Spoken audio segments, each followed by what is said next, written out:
할렐루야. 하나님의 크신 은혜와 사랑이 우리 모든 성도님들 가정 가운데 함께 하시기를 주님의 이름으로 축복합니다. 먼저 이렇게 귀한 강단에서 하나님의 말씀을 증거할 수 있도록 은혜를 주신 하나님께 감사드리고 또 원로 목사님, 담임 목사님께도 진심으로 감사를 드립니다. 저는 앞서 우리 목사님께서 소개해 주셨듯이 지난 주일 예배, 저녁 예배 때 15년간의 명성교회 사역을 마감하고 이제 사임 인사를 하게 되었습니다. 사임 인사라는 그날에도 내가 명성교회를 정말 사임하는 거 맞나 싶을 정도로 실감이 가지 않고 참 이렇게 꿈만 같았는데요. 어떤 분이 저한테 묻더라고요. 목사님, 이제 사임하시고 떠나시는데 지금 소감이 어떠세요? 물으시더라고요. 제 마음을 잘 대변하는 찬송가가 있는데요. 밤 깊도록 동산 안에 주와 함께 있으려 하나 괴로운 세상에 할 일 많아서 날 가라 명하신다. 제 마음 같아서는 제 마음 한구석에는 계속 명성교회 머물면서 목사님의 은혜로운 말씀을 듣고 또 찬양대 은혜로운 찬양을 들으면서 저는 그 베드로가 변화산에서 그런 고백을 하잖아요.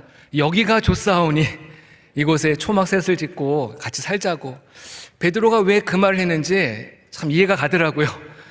저도 마음 같아서는 명성교회에 계속 머물고 싶지만은 또 주님께서 정말 이 괴로운 세상 속에서 정말 주님의 그 말씀을 가르치고 또 양육하고 또 목양할 정말 그 많은 양떼들이 있기 때문에 그들에 가서 그 사명을 감당하라.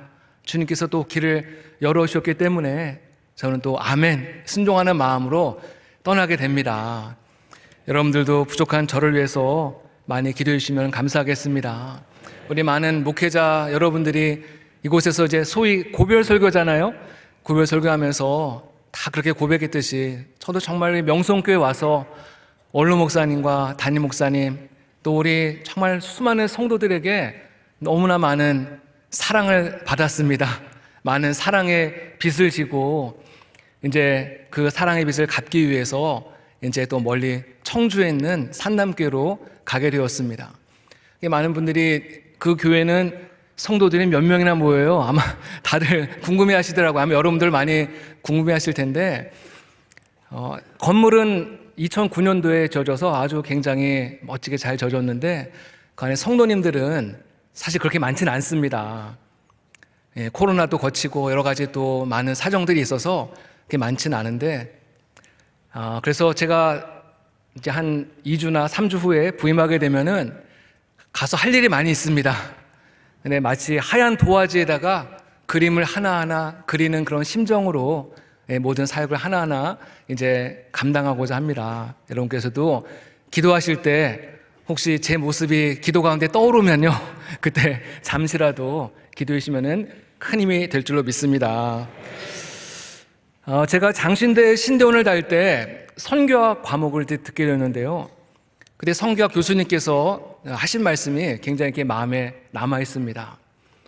이제 그 당시에는 선교사님들에 관한 말씀하셨는데 주의 종들의 그 모든 사명은 하나님의 손에 달려 있다는 거예요. 하나님의 손에 달려 있다. 크게 세 가지가 하나님의 손에 달려 있는데 하나님께서 주의 종으로 부르시는 그 시기, 하나님께서 주의 종으로 부르시는 그 때가 하나님의 손에 있다는 거예요. 어떤 분들은 우리 원로 목사님처럼 젊은 시절에 주님께서 부르셔서 주의 종으로 사용하시는 분들이 있는가 하면요, 어떤 분은 포도원에 오후 5시에 부르심을 입은 자처럼 늦은 나이에 또 하나님의 부르심을 입어서 정말 귀하게 쓰임받는 분도 있다는 거예요. 하나님께서 언제 나를 부르시느냐, 이게 하나님의 전적인 주권이고 하나님의 손에 달려있다는 거예요. 두 번째는 주의 종이 섬기게 될 그 사역지조차도 하나님의 손에 달려있다는 거예요. 나는 이곳에서 사역하고 싶은데 주님께서는 또 다른 사역지로 우리의 사역지를 인도하실 때가 있다는 것입니다. 영국의 선교사 가운데 토마스 선교사님이 계시는데, 이 선교사님은 원래 중국에서 선교하려고 일평생을 중국 선교를 위해서 준비하고 중국어를 공부하고 중국의 문화를 공부했는데, 하나님께서 뜻하지 않게 이분을 한국으로 보내신 거예요.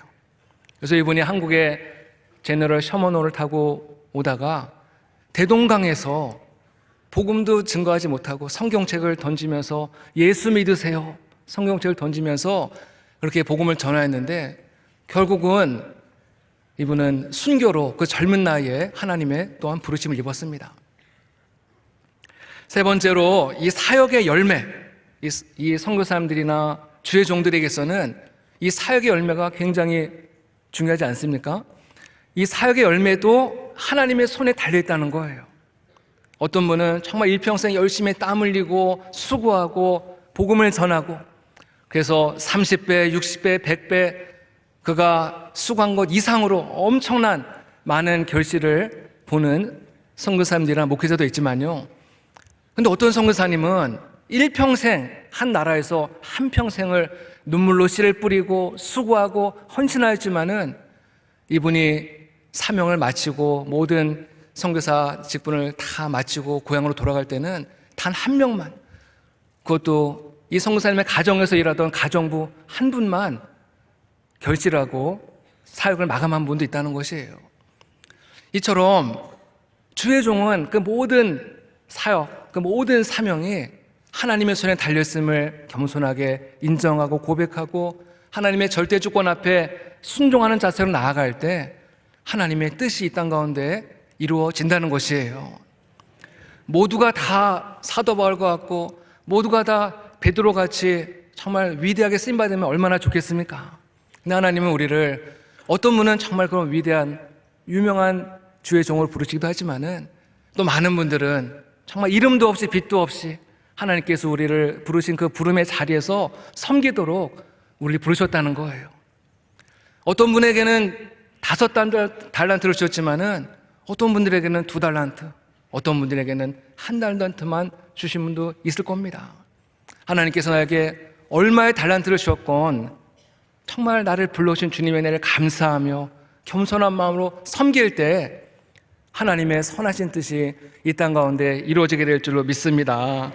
찬송곡 597장에 보면요, 나 하는 일들이 하도 적어 큰 열매 눈앞에 안 보여도 주님께 죽도록 충성하면 생명의 면류관 얻으리라.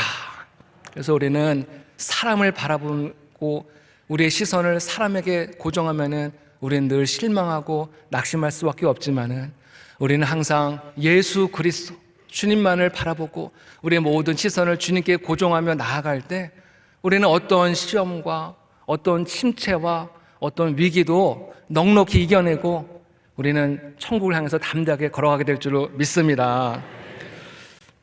저는 한때 성경에 나오는 그 많은 인물들을 바라보면서 굉장히 부러웠던 적이 있습니다.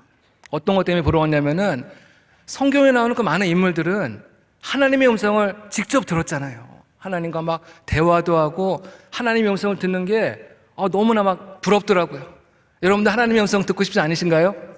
아마 성도들 가운데는 하나님의 음성을 듣는 분들이 계시더라고요. 그럼 나도 하나님의 음성을 들으면 얼마나 좋을까? 근데 제가 성경을 좀 더 이렇게 깊이 읽다 보니까요, 하나님의 음성을 듣는 것이 반드시 꼭 좋은 것만은 아닐 수 있겠다라는 그런 생각을 가지게 되었습니다. 왜 그런가 하냐면요, 하나님의 음성을 들었던 분들을 공통점을 보니까는 그 음성을 들었을 때 그들의 마음속에 막 신난다, 나는 하나님의 음성 들었어, 기뻐하는 사람보다는요, 그 음성 때문에 너무나도 고민하고 괴로워하고 갈등하는 그런 일들이 더 많다는 것을 제 성경을 통해서 봤어요.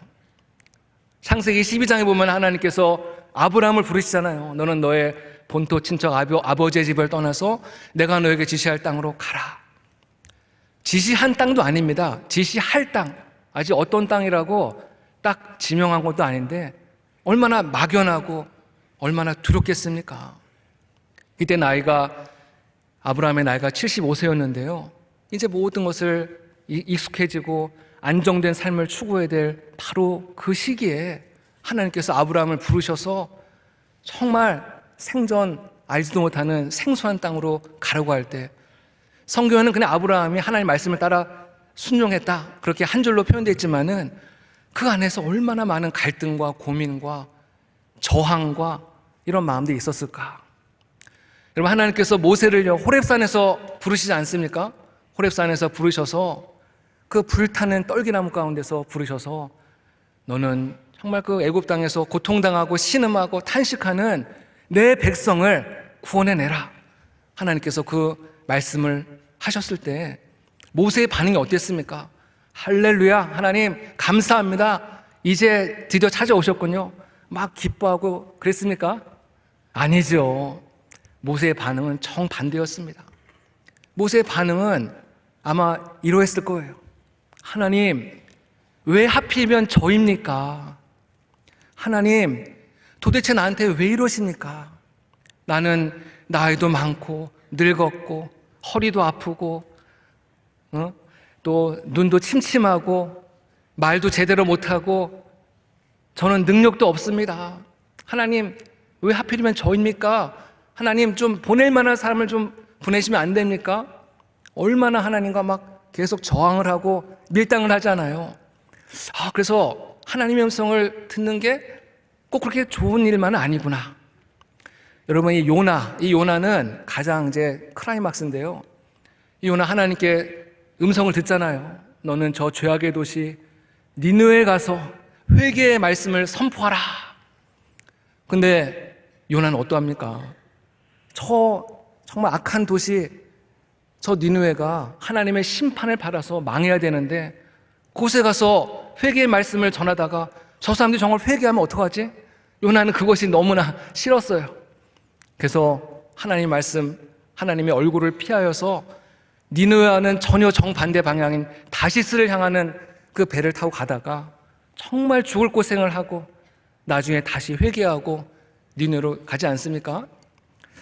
저는 이처럼 이렇게 하나님의 음성을 듣는다는 게 항상 막 신나고 좋은 일만은 아니구나.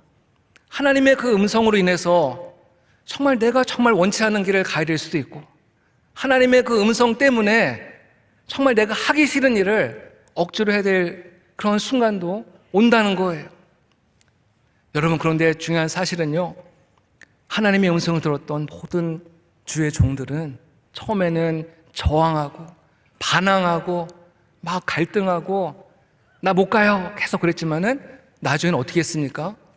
결국은 순종했다는 거예요. 할렐루야. 결국은 순종했다는 것입니다. 하나님의 그 음성에 하나님, 주님께 모든 것을 맡깁니다. 순종하였을 때 하나님께서 그들의 모든 삶을 하나님이 지켜주시고 책임져 주시고 그들을 통해서 하나님의 위대한 역사를 이루시고 하나님께서 그들의 인생의 후반부를 높여주시고 존귀하게 하신 줄로 믿습니다. 오늘 말씀에 보면은 어린 양이 14만 4천의 성도들과 함께 시온산에 서 있다, 그런 장면을 우리에게 보여주고 있습니다. 요한계시록은 참 어려운 책이다, 또 어떤 분은 무서운 책이다 그렇게 말도 합니다. 왜냐하면 굉장히 많은 수많은 상징과 굉장히 다양한 많은 어려운 이해하기, 해석하기 어려운 그런 난해한 일들이 많이 있기 때문에 그래서 많은 목사님들도 요한계시록 설교를 잘 안 하는 경우들이 많이 있는데요. 근데 우리 오늘 읽은 이 말씀 가운데는 정말 난해한 것이 별로 없습니다. 어린 양은 누구를 말하는 거겠어요? 어린 양은 누구를 말하는 거겠어요? 아마 이 자리에 계신 분들 가운데 어린 양이 누군지 모르는 분 아마 아무도 안 계실 겁니다. 어린 양은 바로 예수 그리스도, 예수님을 의미하는 거잖아요. 우리의 죄를 위하여서 이 땅 가운데 오셔서 십자가를 지시고 죽으셨으나 다시 부활하시고 승천하셔서 하나님 보좌 우편에 앉아 계신 바로 예수 그리스도가 어린 양을 의미하는 거예요. 그러면 14만 4천 명의 성도들은 누구를 의미하는 것일까요? 이 14만 4천 명의 성도들은 신천지 신도들이 아닙니다. 이 14만 4천 명의 성도들은 하나님의 은혜로 구원함을 입은 모든 주의 백성들을 의미하는 것입니다. 수많은 구원받은 성도들이 이 땅 가운데서는 정말 많은 고난과 억울함과 비참함 속에 살아갔지만은 하나님의 보좌 앞에서 하나님의 거룩한 흰 옷을 입고 그들은 하나님의 보좌 앞에서 새 노래로 하나님을 찬양하고 있었다는 거예요. 그 광경을 사도 요한이 그 광경을 그의 눈으로 목도한 것입니다. 얼마나 영광스럽고 정말 얼마나 황홀한 광경이겠습니까? 여러분도 정말 그 14만 4천 명에 속하여서 하나님의 거룩한 보좌 앞에서 하나님을 찬양하고 싶지 않으십니까? 찬양하고 싶지 않으세요? 예. 저는 이 자리에 계신 우리 모든 성도님들이 한 분도 빠짐없이 정말 그 14만 4천 명의 대열에 함께 서서 새 노래로 하나님을 찬양하는 그런 놀라운 은혜가 있게 되기를 주님의 이름으로 축원합니다. 오늘 말씀 보면은 이 14만 4천 명의 이 수많은 성도들이 어떤 성도였는지를 우리에게 소개하고 있습니다. 첫 번째 보면요, 3절 4절에 나와 있는데 이 땅에서 속량함을 받은 자라, 속량함을 받은 자라. 이 땅에서 살아가는 동안에 정말 예수 믿을 그 기회를 놓치지 않고 예수님을 믿고 죄사함을 받고 하나님의 백성이 된 바로 그 성도들이 14만 4천 명 하나님께 새 노래를 올려드리는 바로 그 성도들의 대열에 서 있는 자들이라는 거예요. 우리가 이 땅 가운데 살아가면서 복음을 증거하는 것보다 더 귀한 일이 어디 있겠습니까? 한 영혼이 지옥에 갈 한 영혼이 예수 믿고 구원받고 천국에 들어가는 것보다 가장 가치 있고 가장 보람 있고 가장 시급하고 가장 중요한 일이 어디에 있겠습니까?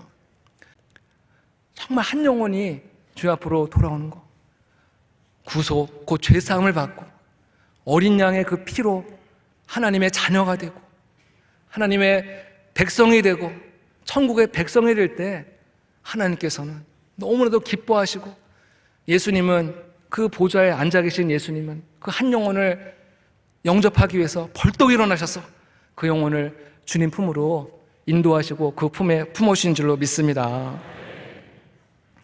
이제 구원받은 성도들은 정말 그 과거에 불렀던 정말 무가치하고 허망했던 그런 세상의 노래를 그치고 나를 구원하시고 나에게 영원한 생명을 허락하신 그 하나님을 우리는 영원히 찬양이 될 줄로 믿습니다. 두 번째로요, 이 14만 4천 명의 이 성도들은 여자로 더불어 더럽히지 아니하고 순결한 자라. 오늘 성경이 그렇게 말씀하고 있습니다. 이 말씀은 한마디로 이분은 끝까지 믿음을 배반하지 않고 정말 믿음의 절개를 지킨 순결한 자다. 교회에 끝까지 남은 성도들, 이런 성도들이 정말 그 14만 4천 명의 대열에서 새 노래로 여호와를 찬양하고 있었다는 것입니다. 요한계시록은요, 소아시아 7교회에 보낸 편지입니다. 근데 이 소아시아 7교회에는 굉장히 심각한 영적인 도전에 직면해 있었습니다. 세 가지의 영적인 도전이 있었는데 첫 번째는 환난과 핍박이라는 영적인 도전입니다. 로마 황제가 정말 얼마나 교회를 무섭게 핍박하는 그런 시대였기 때문에 정말 그 많은 교회들이 정말 그 환난과 핍박으로 인해서 고통당하고 또 때로는 많은 성도들이 너무나 그것이 고통스럽고 힘들어서 결국은 배교하고 나 더 이상 예수 못 믿겠다, 나 더 이상 교회 못 나오겠다, 이런 일들이 있었습니다. 굉장히 심각한 영적인 도전이죠. 그런가 하면 두 번째는 이단에 대한 도전이 있었습니다. 영지주의라든지 이 많은 이단들이 교회 안에 들어와가지고 성도들을 혼란하게 하고 교회를 질서를 무너뜨리는 그런 많은 이단들이 있었습니다. 또 세 번째 도전은 세속주의의 도전이 있었습니다. 정말 그들의 삶이 어떤 라오디게아 교회는 얼마나 부유한 교회, 정말 부자 교회 아니었습니까? 그러다 보니까는 그 믿음의 열정, 믿음의 그 사랑에 완전히 식어버리고 미지근한 그런 믿음 생활을 했다는 것입니다. 마귀는 정말 이와 같이 우리를 끊임없이 믿음에서 멀어지게 하고 성도들을 타락하게 하고 정말 그 구원의 그 면류관을 빼앗으려 하는, 끊임없이 지금도 계속해서 우리에게 도전하고 있다는 것을 우리는 늘 기억해야 됩니다. 마귀는 정말 인간의 육신의 정욕, 안목의 정욕, 이생의 자랑을 우리 안에서 끊임없이 부추겨서 정말 이 영적인 삶이 정말 무가치하고 정말 시시하다는 것을 우리 계속 주입시키고요. 또 반면에 정말 이 세상적으로 살아가도록 우리를 자꾸만 세상 밖으로 이끌어내는 거예요. 끊임없이 수많은 문화와 매스미디어, 수많은 매체들을 통해서 우리에게 정말 암묵적으로 계속해서 그런 메시지를 주고 있다는 것이에요. 여러분, 과학기술이 발달하고 AI 시대가 다가오고 정말 이 세상의 조명은 화려해질수록 인간의 내면은 더 어두워지고 피폐해지고 공허해진다는 사실을 우리는 꼭 기억해야 됩니다.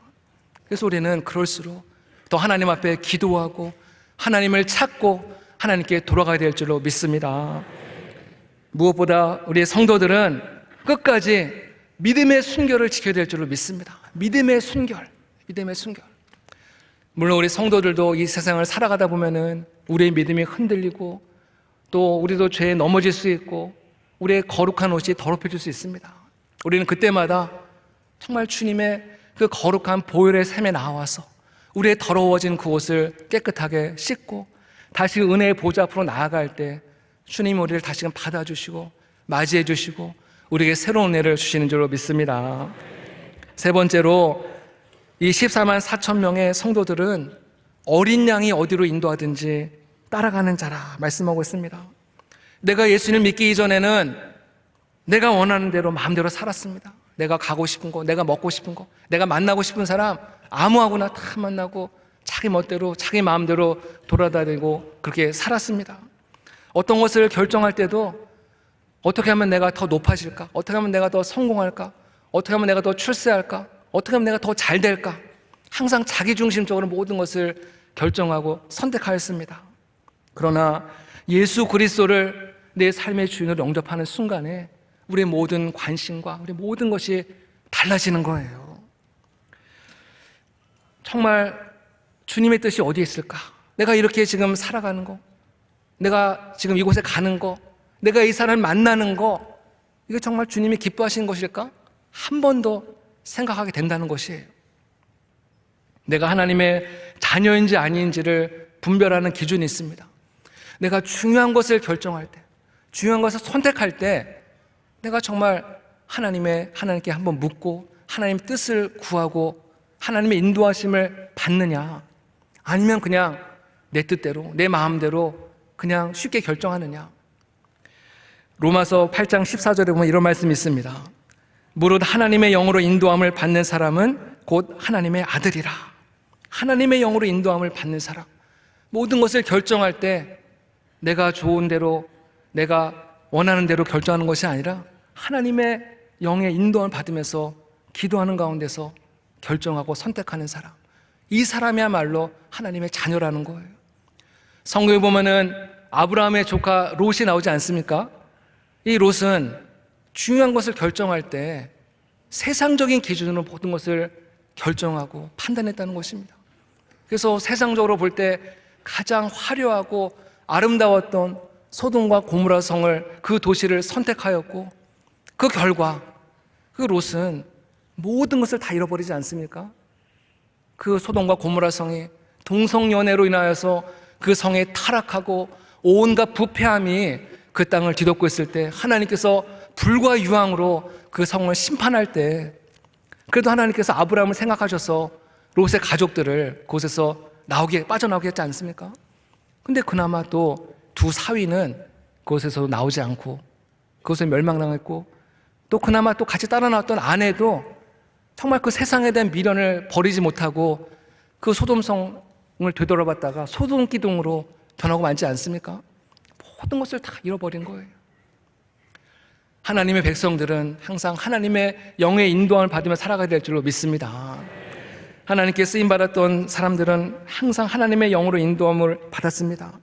사도행전에 보면은 바나바라고 하는 인물이 나오는데요, 이 바나바는 정말 그 사도행전에 보면은 얼마나 교회가 부흥하고 성장할 때 그 많은 교회 성도들에게 존경받았던 너무나 훌륭한 영적인 지도자 아니었습니까? 그런데 교회에 큰 환난과 핍박이 찾아오니까는 성도들이 막 전국 곳곳으로 뿔뿔이 막 흩어지기 시작합니다. 그 핍박을 피하여서. 그런데 안디옥이라는 그 지역에 많은 성도들이 모여서 그곳에서 교회를 세우고 교회가 막 부흥하기 시작을 하는데, 근데 그 교회에 목회자가 없는 거예요. 그러니까 예루살렘 교회에서 함께 의논을 해서 이 바나바, 정말 가장 존경받는 바나바를 우리가 저 안디옥 교회에 보내서 성도들을 목양하게 하자 결론을 내리고 이 바나바를 보내기로 합니다. 여러분들 예루살렘에서 이 안디옥까지의 거리가 약 480km, 우리 한국으로 하면은 서울에서 약간 부산까지의 거리, 굉장히 먼 거리예요. 여러분, 이 바나바는 예루살렘이 자신의 고향입니다. 예루살렘에서 자라났고 예루살렘에서 성장했고 가족과 친구와 모든 삶의 터전이 다 예루살렘에 있는데 이 모든 것을 한순간에 다 포기하고 저 멀리 안디옥까지 가게 되었는데, 이 바나바는 조금도 주저하지 않고 하나님의 영의 인도하심을 받으면서 이것이 하나님의 뜻이다 결정하고 마음의 결정을 내리고, 마치 아브라함이 자신의 고향과 친척과 아버지의 집을 떠났던 것처럼 바나바는 그곳에 가서 목회를 감당을 합니다. 바나바 가서 목회를 하니까요, 정말 교회 성도들이 물밀듯이 막 쏟아져 오기 시작하고 교회가 막 부흥하고 안정되고. 여러분, 그러면은 사람들의 마음에 어떤 마음이 생겼습니까? 아, 이제 내가 여기서 좀 안정을 취하고 여기서 열심히 남은 여생 목회하면서 여생을 마쳐야겠다, 그런 생각을 갖기 쉬운데요, 근데 하나님께서 또 이 바나바를 가만히 두질 않아요. 하나님께서 이번에는 성령께서 이 바나바와 바울을 따로 구별하여 세우셔서 선교사로 또 그들을 파송합니다. 여러분, 바나바도 인간 아니겠어요? 인간이니까 얼마나 자신의 계획, 자신의 뜻, 자신의 야망, 얼마나 그런 것이 있겠어요. 근데 바나바는 그것조차도 순종을 합니다. 그것조차도 순종해요. 하나님께서 나를 안디옥까지 보내셨으니까 이 정도면 나는 순종 잘했지, 안주할 만도 할 텐데, 주님께서 이를 바울과 함께 선교사로 파송하는데 바나바가 아멘 순종하면서 정말 세계 많은 나라를 다니면서 복음을 증거하는 그런 삶을 살았다는 거예요.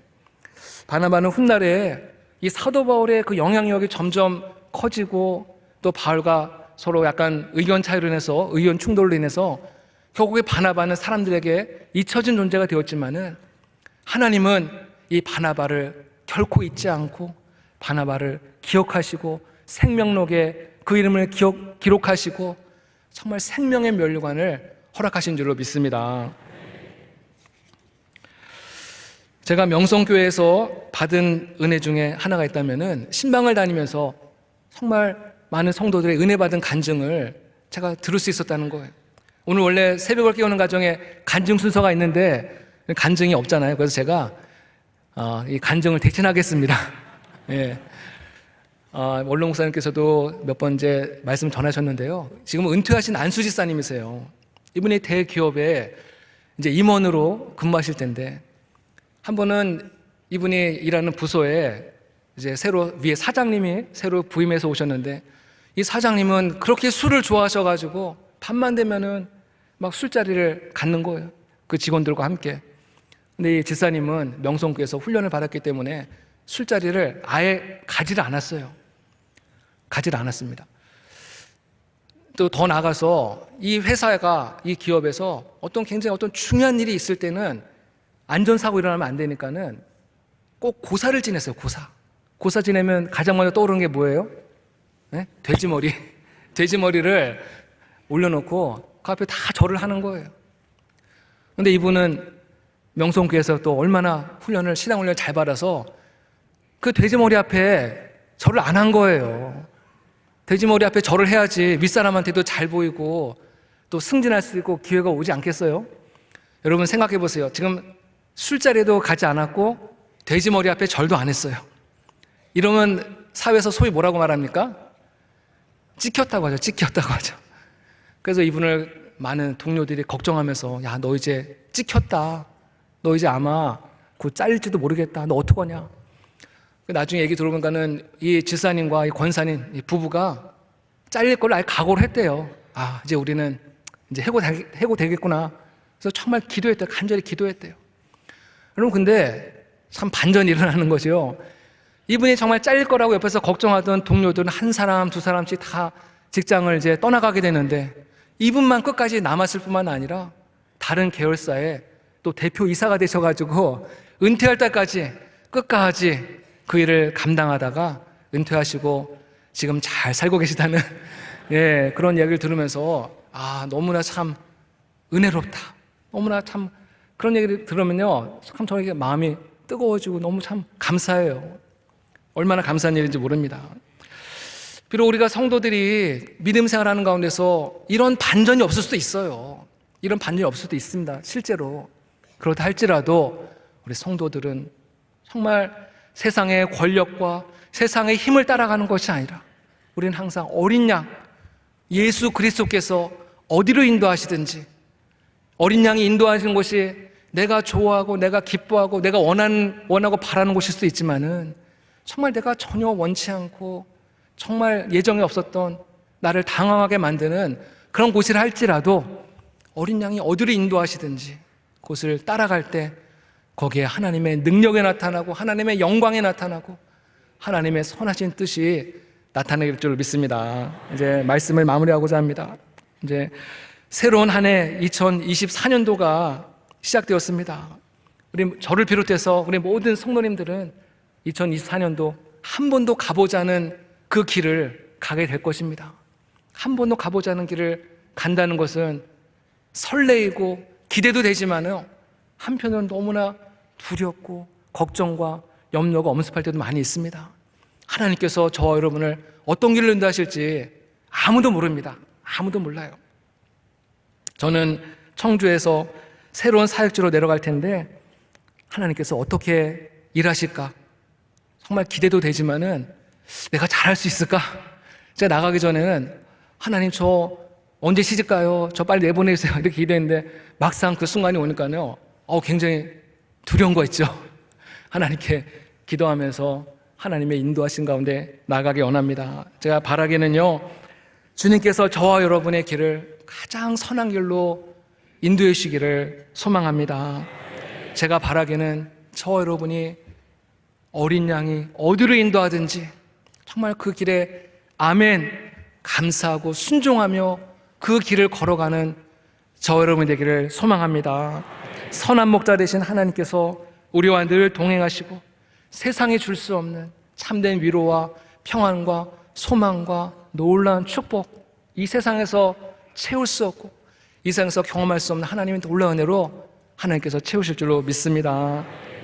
무엇보다 정말 어린 양의 인도함을 받아 살아간 우리 모든 성도들을 하나님께서 거의 14만 4천 명의 그 수많은 성도들이 참여하는 하나님을 노래하는 그 자리에 하나님께서 우리로 하여금 참여하게 할 수 있는 하나님께서 놀라운 은혜를 주시고 하나님께서 영원토록 영광을 받으실 줄로 믿습니다. 아무쪼록 우리 모든 명성교회 성도들 늘 강건하시고 정말 주님의 이름으로 늘 승리하시기를 주님의 이름으로 축복합니다.